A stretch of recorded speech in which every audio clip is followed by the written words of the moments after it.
Let it be open, otherwise we're going to die here. All right now? You will see who's ready to die for the sake of the teaching. You know, Nisargadatta was smoking, and they struggled to breathe. A European man had come to attend his satsang. Eventually he couldn't stand anymore and begged, "Open the window, leave, please, too smoking, he's still smoking." Nisargadatta said, "Away with you. If it prevents you from hearing the teaching, it's not for you." So he sent him out. "At least we're not smoking. What if I had a smoke?"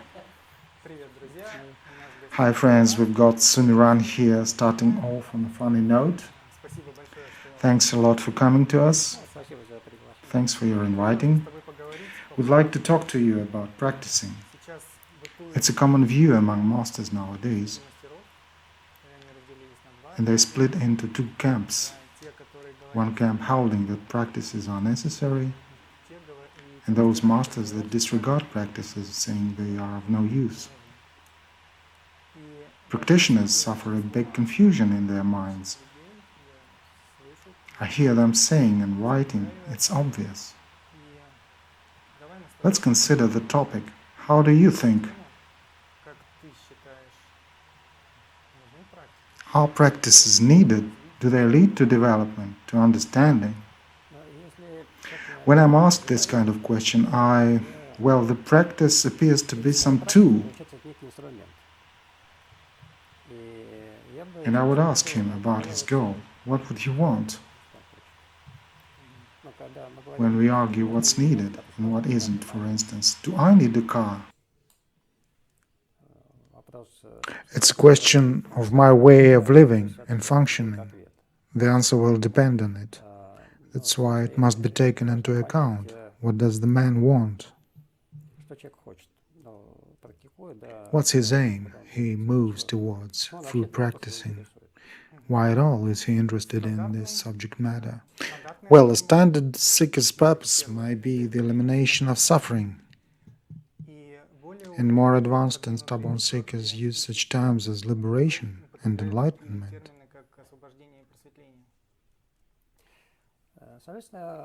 Consequently, to me, it's a matter of experiment. If I, for example, pick a practice and go for doing it,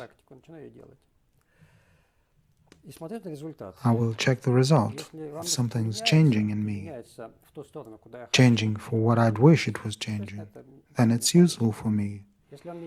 If it fails to deliver the results I expect from my practice, of course it's useless. I believe this question can't be addressed to a third party, asking masters what I need and needn't.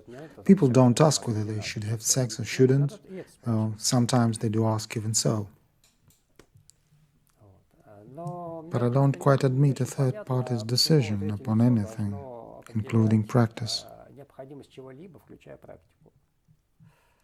For instance, I used to do plenty of practices of sorts.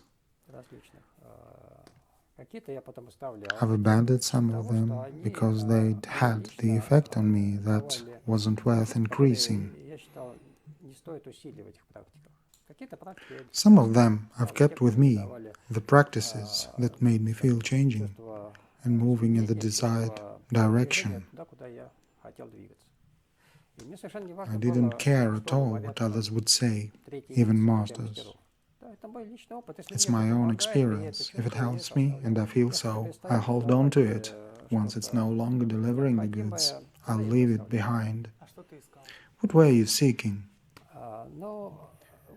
Just these 2 points, a relative aspect of changes, when the inner conflict decreases,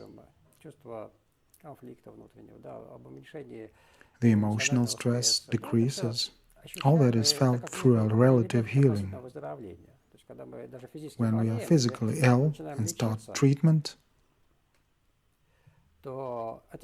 it's a subjective feeling of your health recovery. You're getting better and you know it. Imagine your doctor says you're well, whereas you feel very bad. Will the doctor's opinion be of any value while I'm still feeling ill? There's also a sense of psychological healing when I'm less exposed to negative moods. less exposed to stereotypical patterns of behavior. You can see it, this process is totally apparent. Evaluation of one's reaction, yes, reflection in the form of evaluation. Evaluation of not only actions but also feelings, that you're getting more positive, relaxed, peaceful. Accordingly, that was one of the tasks I undertook, a kind of therapy in a relative sense. Naturally, the ultimate goal was the realization, craving for the absoluteness. It was also like an undertaking, never mind how and why.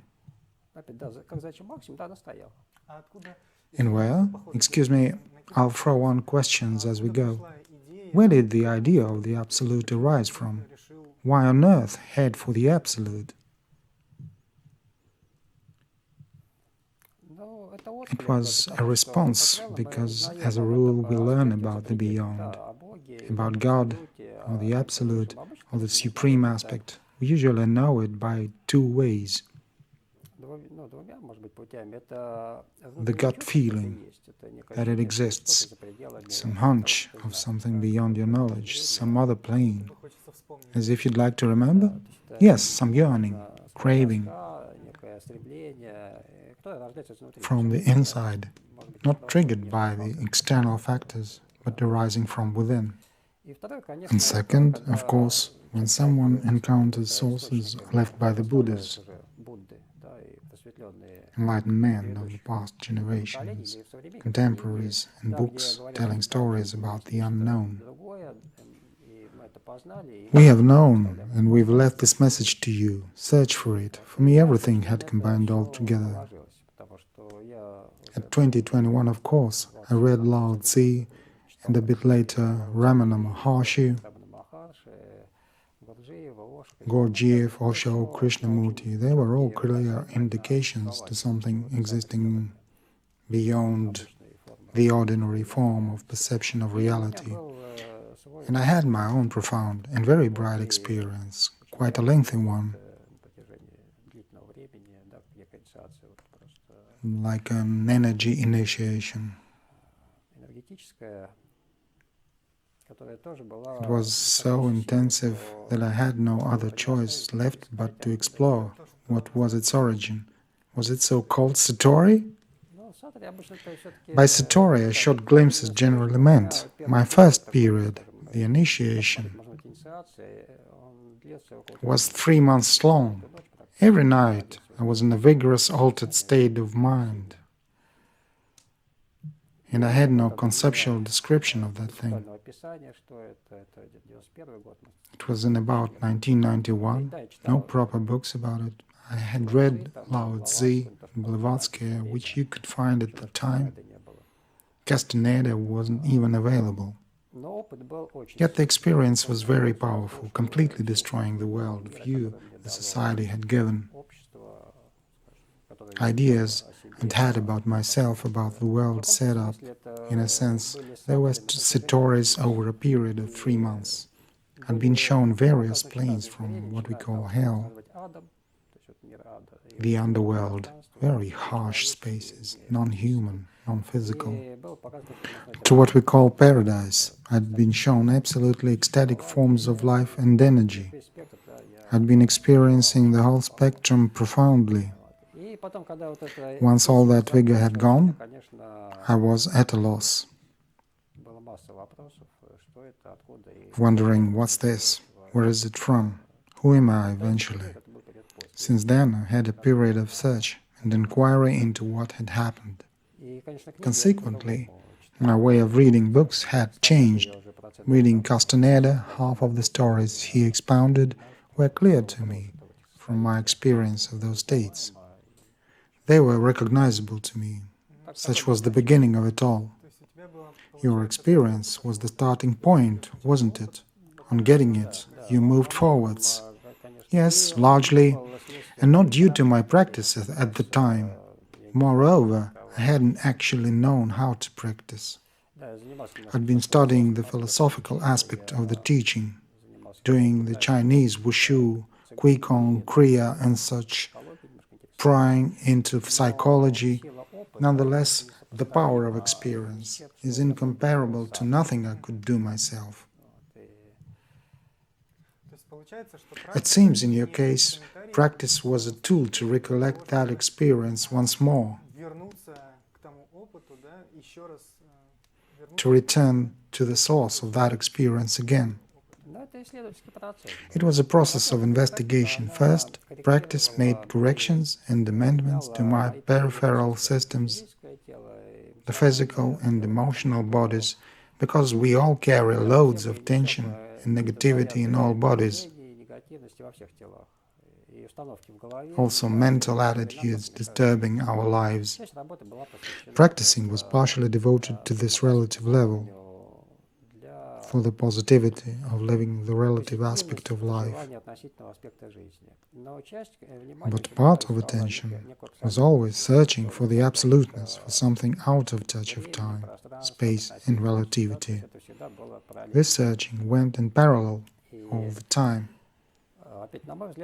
In my view, the reason why sometimes the practices of cleaning the relative layers are helpful, because opening more sacred zones require a resource of attention. We don't notice them. Everyone has them.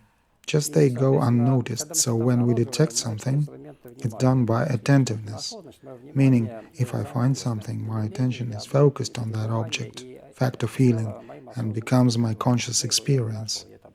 And I say, I found it, discovered it. These deeper layers don't get detected, including the layer of universal presence, ecstasy of life and continuous peace, a sense of unconditional freedom. We just don't feel it subjectively. We can read about it, but most people lack their own experience of it.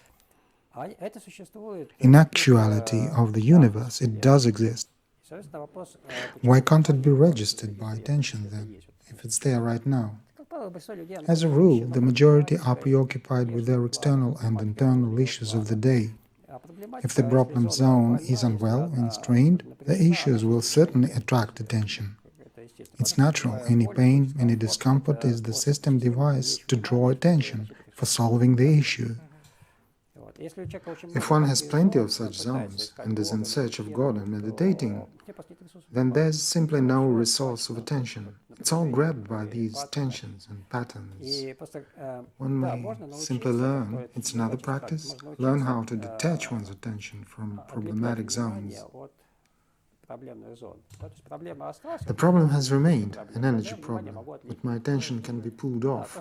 To relocate it? Just to untie it. Indeed, it's the fifth limb of Patanjali's yoga. You mean when we fully disengage attention and loosen it? Yes, I set my attention free from any links with an object. It's called pratyahara, whereby I release my attention. So if I can disengage my attention, even being physically and mentally ill, I can free it and direct it up there. Then I'm potent. Most people too are impotent to do it. It's why for many people a means of loosening the system, of remedying, of curing it, so it releases attention in favor of its health, is often more accessible. Attention can be trained either way. By engaging in the relative level, we indirectly contribute to the search of the absolute, because attention is grabbed by that level.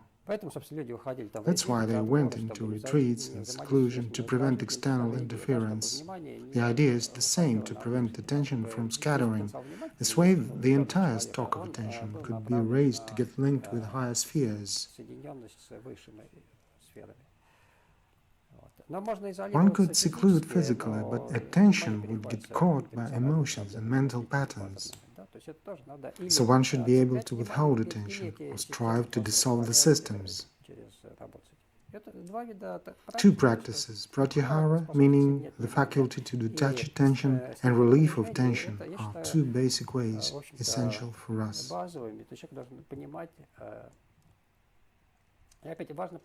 You should understand that if you have a master, he will point out that practice isn't done personally by an Ivan who is practicing. At the outset, it must be made clear that practice is done by universal consciousness. It's hypnotized in a state of hypnosis, trying to escape from this hypnosis, to feel itself unhypnotized. What's the taste of my being not hypnotized? If the practice is understood this way, it won't create an ego, a personal doer, because it's exercised just on the proper ground. Given that is counted and acknowledged by a practitioner, ripening of consciousness in its own content follows, meaning liberation from... That's what we call liberation, right? Untying attention. It's the first step. I must distinguish this pure presence and learn to stay there undefined by perceived phenomena. Be it outer or inner things, I remain indefinite, meaning I'm become an innocent, like Jesus said, this pure beingness. In fact, it's the starting point. Atma Vichara, who am I, starts off from here. As long as I'm defined, asking who am I is a game. It's childish, not serious. I've been identified already as a Christian, a Buddhist, or I'm Ivanov or somebody. On behalf of this identity, I'm kind of questioning who I am. This way I'm not pure. That's why, first off, as in Buddhism, neti, I'm neither this, nor that, nor that. Secondly, once I've attained this state, actually of Christ, of the pure presence, I'll be asking who I am. Ramana Maharshi's self-inquiry, Atma Vichara, begins for Christ, for Jesus, the way I see it. When Jesus calls upon his Father, upon the source, upon the heart, as Ramana Maharshi would say, this appeal could be a prayer if the source to me was an external deity. Or it could be Atma Vichara if the source to me was my own sacred self. Again, both true prayer and true Atma Vichara require the purity of consciousness. It must be completely cleansed of any identity prior to that. Then it isn't exactly practice, as nothing's left to practice yet. There's no device to apply, so grace or blessing is introduced here. When at this frequency rate of satvicity, as they'd call it in the East, I'm having a revelation about my nature beyond the phenomenal plane. Up to that frequency level of satvicity, practice can be regarded as a process of detachment of consciousness from the material perceived by it. Whether one should or shouldn't practice is up to the man. One has to be frank with oneself. If you say it's possible for you to awaken just without doing anything, then it's all right. If having stopped practicing, you get sleepy, involved, more tamasic, more anxious, more strained, why at all ask should you practice or not? At this period of time, having already understood all the above said,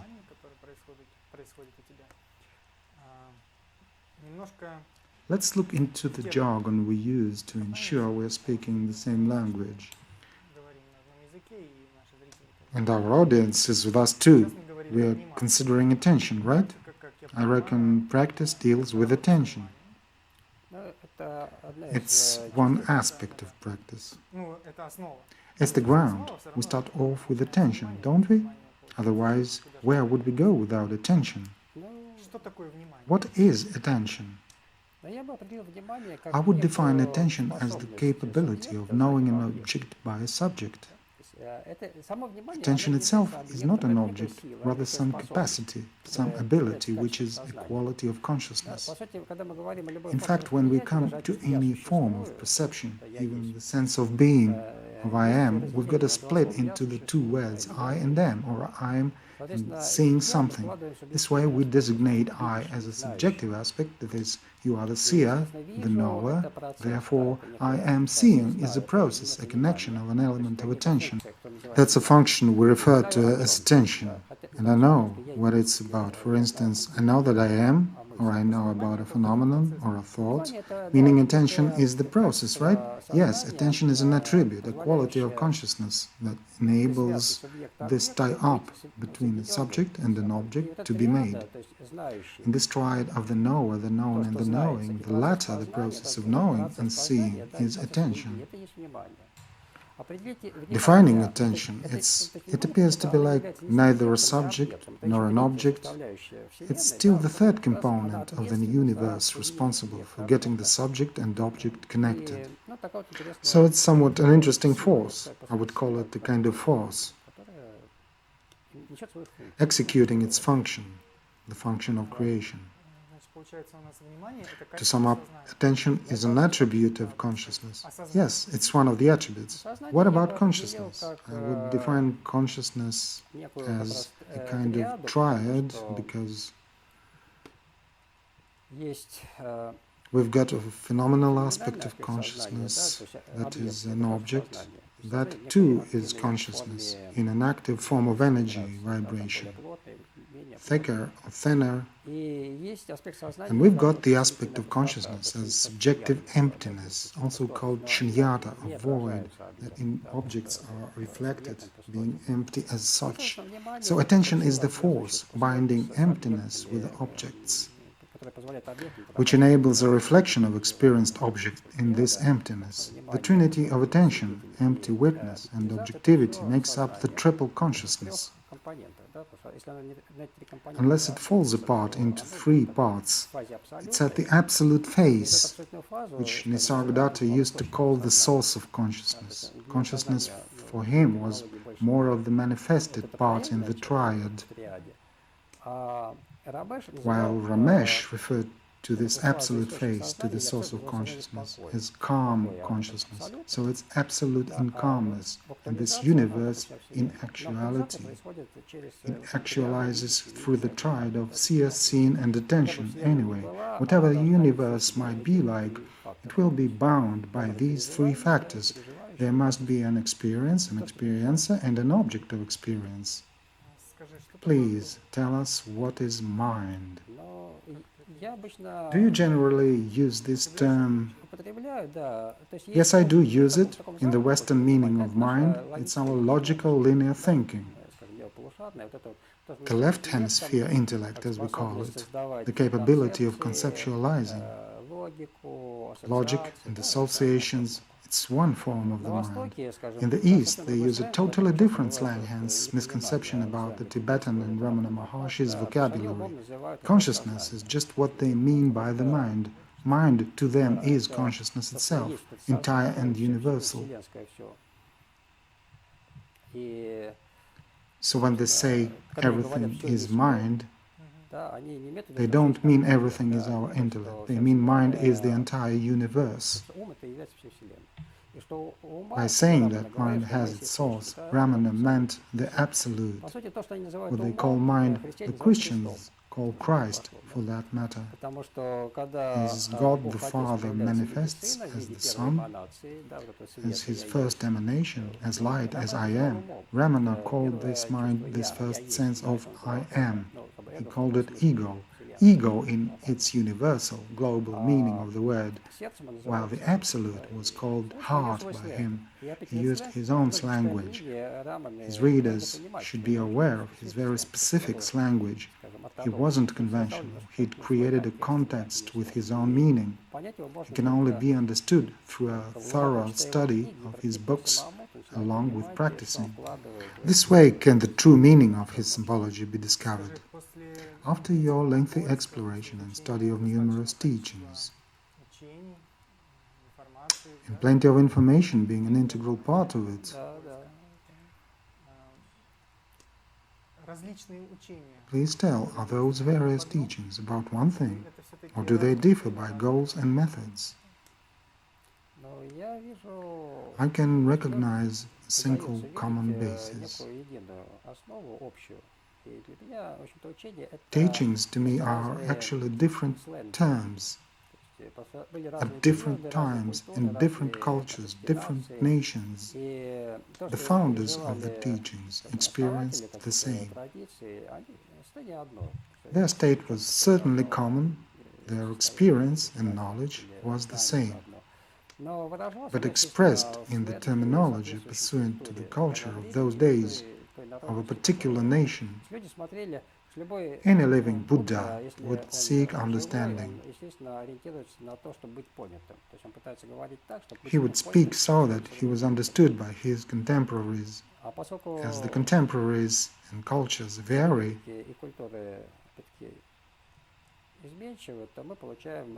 we get diverse religions, flows, and approaches. Nowadays, many people compile, taking suitable things from different teachings. The world has enabled us to learn Buddhism, Hinduism, and to travel, to stay in authentic places of origin of all that. This opportunity is largely made use of. Some would like to opt for one tradition according to their inclinations. The key point is, are you moving forward? Never mind if you've taken up just one tradition or a compilation. The point is, are you feeling better? It's one thing. Another thing is that achieving realization is all that has to be proved. In fact, no matter how, but you've reached your destination, that matters. The realized man himself serves as evidence of the right choice of the path he made, because he arrived where he had intended to arrive. Until he gets there, an evidence of the right path can be assessed in relative marks. Otherwise, there's no landmark at all to indicate a right or wrong direction. With relative aspects of transformation set aside, you lose every landmark. Then how can you possibly see if you practice the right way? That's why we shouldn't neglect them. While evident, we should watch these signs. Here's another question. How could you describe in your words, from your viewpoint, how is everything actually arranged? What is everything in actuality beyond the relative perception? Beyond the relative perception, without any personal judgments that we read of, to be able to see how everything is set up. Can you describe from your perspective?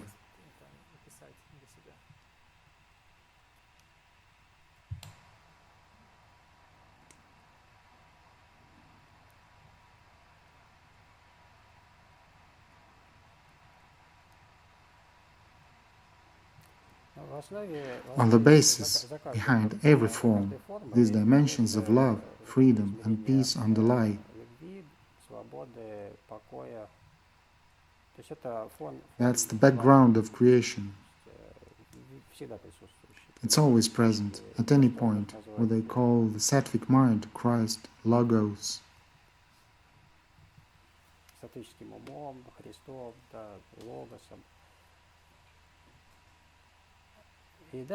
Further, vibrations are lowering and qualities are getting worse.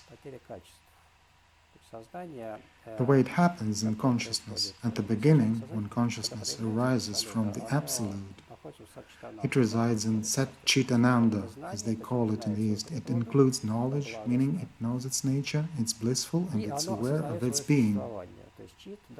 Chit is awareness, Sat, knowing the truth, Satya, and Ananda is bliss.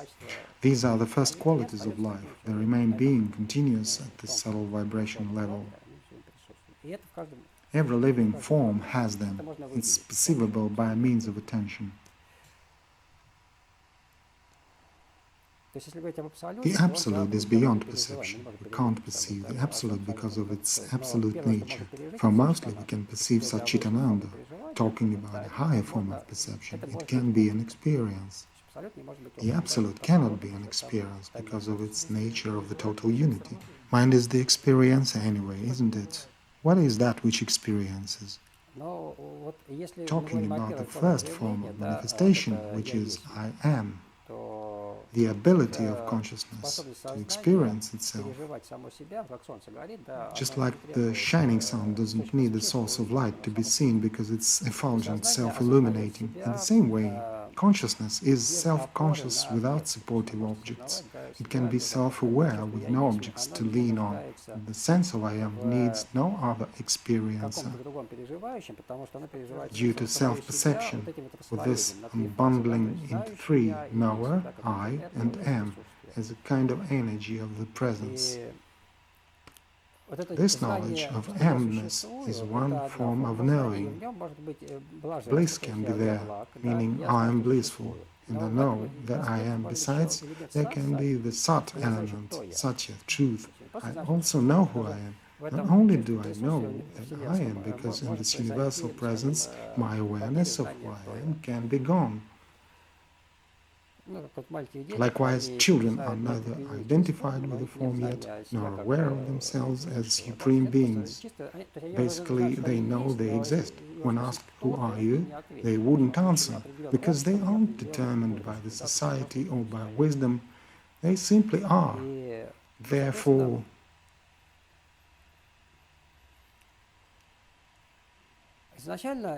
there are a primordial knowledge of oneself, of the bliss, and also knowledge of the source, whereby, let's say, Christ knows the Father.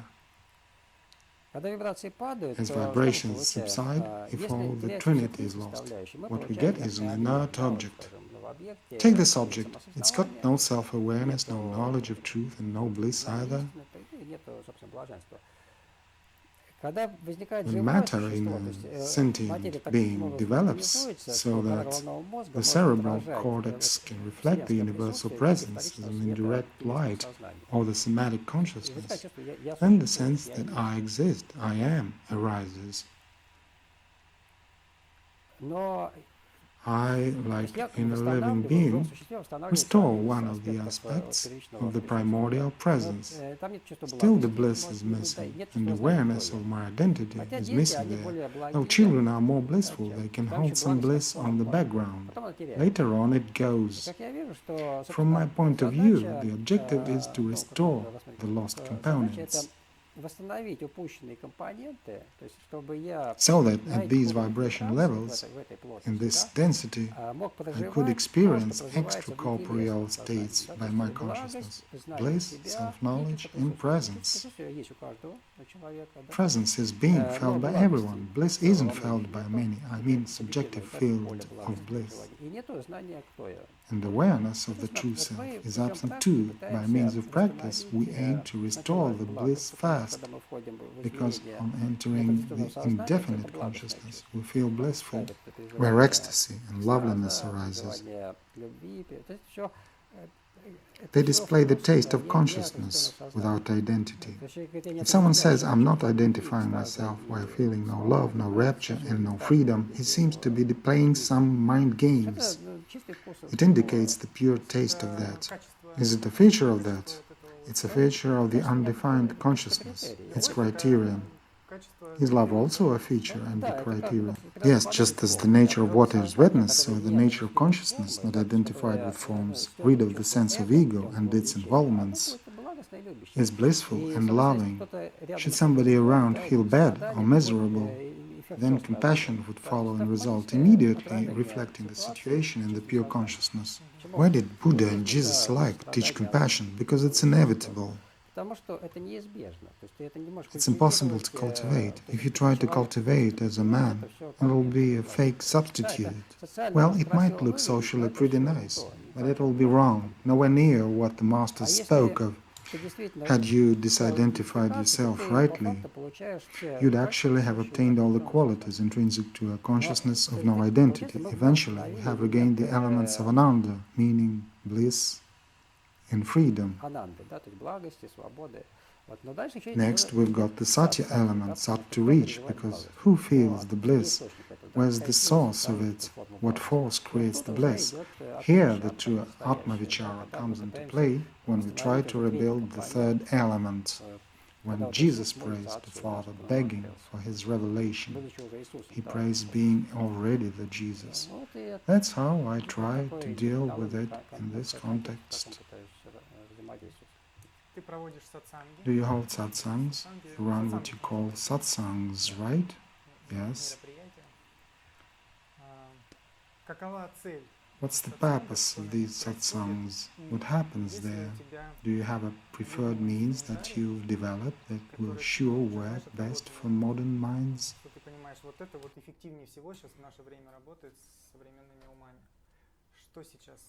What do you consider to be most effective nowadays? What suits well to a man is effective, as it's always been so. Osho used to say that 112 tantric techniques Shiva had given to Parvati were meant to fit for 112 types of people. Gurdjieff also said that for every type he had a different number of types. A particular method would work. Gurdjieff had groups whose members didn't know each other, because Gurdjieff was different to them, working with totally different tools. He understood what would suit more efficiently to whom. While the master is alive, he is supposed to understand the man's predisposition and to experiment. If he doesn't see, he makes experiments, giving methods to see how it's going to work. Should it fail, it could be changed. It's not always possible to find it out. In addition, the man himself learns and experiments through self-observing to discover what's good and what's not good for him. It's continuous experimentation, and moreover, some practice may be functional for 1, 2, or 3 years, and then it ceases to work for you. You have worked it out. You shouldn't go on doing it head-on by habits because it's used to be effective for 3 years. Rather, you should see its failure, admit the fact, and look for another method. It's quite a flexible and dynamic system. When someone has a teacher, he's given a feedback as he can't always see it himself. The master can then pinpoint it. It's essential that you don't just wait to be taught, but develop your own comprehension. So I don't see any universal practices that could be fine for everyone.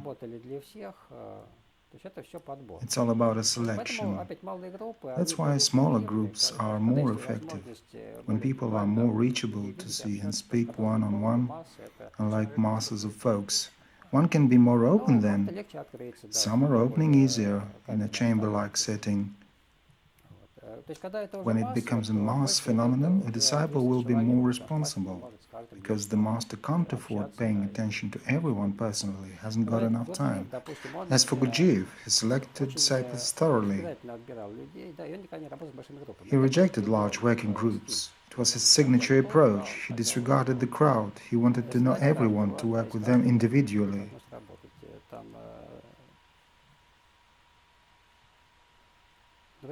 Other masters have larger audiences, yet they are deprived of the opportunity to at least communicate with each person. It has beyond doubt its side effects, in that a direct contact is impossible. Are you then more into small group work? Well, I do like, let's say,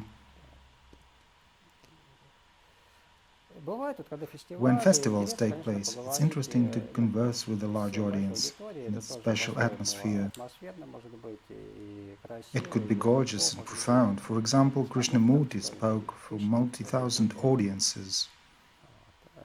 And yet, for diligent and rigorous labor, a dividing into smaller groups is needed,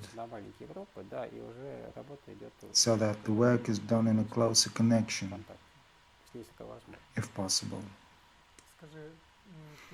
Obviously, in modern times, there are enough masters. It's good they have come. You must be familiar with some of them, who is close to you by the language, akin to you by the speech. I wouldn't name anyone as akin to me, But as for expression among our contemporaries, of course it's Osho. I'd call him a genius. I'm very fond of Nisargadatta. He's got a sharp language. It's very laconic but neat. Ramana Maharshi's language is surely very precise, driving everything at one single point. Among modern masters, I would mention Jaggi Vasudev, Sadhguru, his style of public speaking.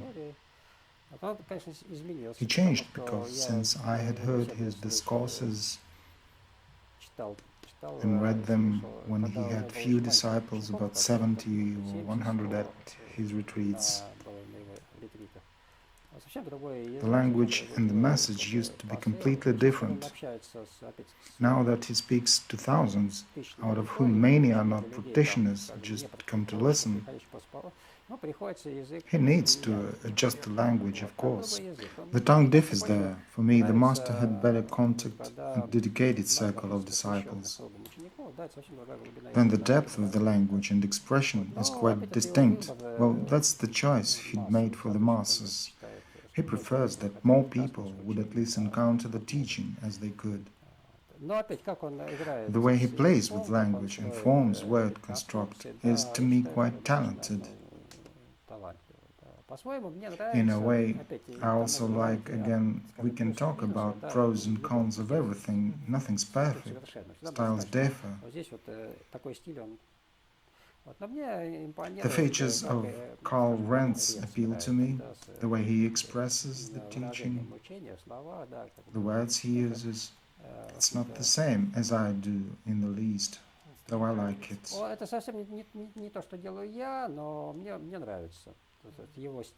His manner is quite original, kind of distinctive.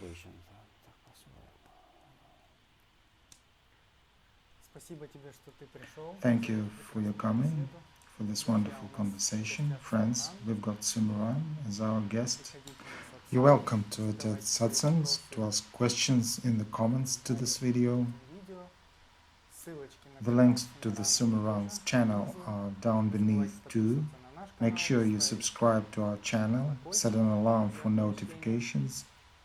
Hopefully next time we'll meet with our spectators here, with active participants asking their questions. Come over so Sumiraну can answer you directly. Bye then, folks.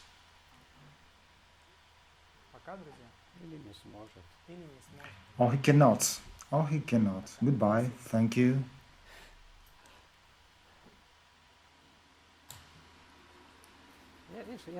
You know, on one hand, I tried to put it simply, using accessible language. Except, as Krishnamurti said, the teaching can't be lowered to you, you must rise to its level. Certain things must be spoken out straight, they're not adaptable, one must grow up to them. What can be adapted, I try to adapt, otherwise I respectively leave it as it is. I never accommodate the teaching to compromise with someone, because it would be a distortion.